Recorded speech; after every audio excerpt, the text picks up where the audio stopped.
نو کلمه وای کنه نو دغه کلمه به دې کې به وړم به نو بیا دغه کلمې لکه معنی څه ده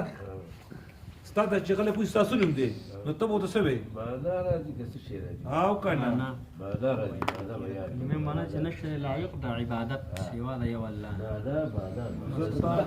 الله رسول ورړم به بکلی مو وی چې لا اله الا الله محمد رسول الله نو بیا تاسو وی چې دې ترجمه او هغه معنی د څه ته اوس په ترجمه پوه شي چې دې ترجمه پکار ده نو ترجمه څه ده نو دې ترجمه معنی دا د کلمې معنی دا شو چې نشته لایق د عبادت ما سوا دی ولانه او پیغمبر صلی الله علیه وسلم د الله تعالی رسول دی او بنده دی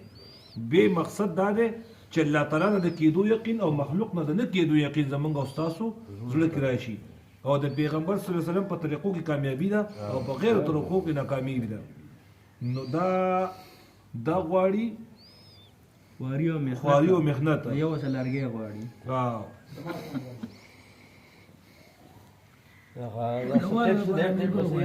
نو په دې کې لومبای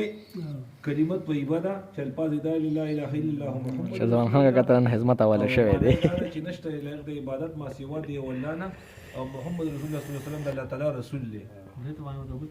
امین ګل ما تسوي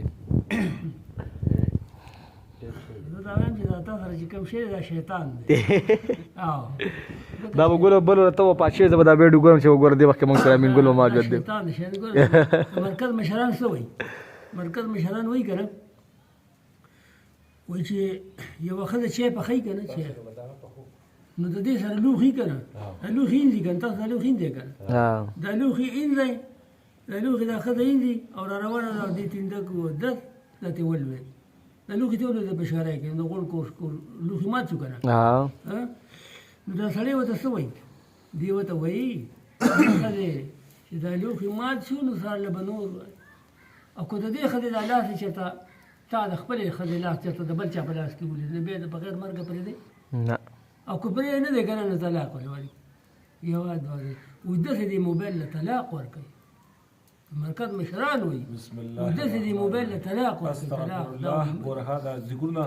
ما چې ذکر کنه نو ساتو کې دا ذکر لقال یو ډیر ذکر پکار دی سلام ما چوي خدای ذکر وایي ګون پکې راړي فلم پکې راړي هغه سلام ما چوي ګور استغفر الله ربي من كل ذنب واتوب اليه استغفر الله ربي من كل ذنب واتوب اليه استغفر الله ربي من كل ذنب واتوب اليه استغفر الله من كل ذنب من كل ذنب واتوب اليه استغفر الله ربي من كل ذنب واتوب اليه څنګه دی استغفر الله ربي من كل ذنب من كل ربي من كل ذنب واتوب من كل ذنب واتوب اليه ورغما سبيقي استغفر الله ربي من كل ذنب واتوب اليه استغفر الله ربي من كل ذنب واتوب اليه استغفر الله ربي من كل ذنب واتوب اليه بیا بدسه به کوم فلاله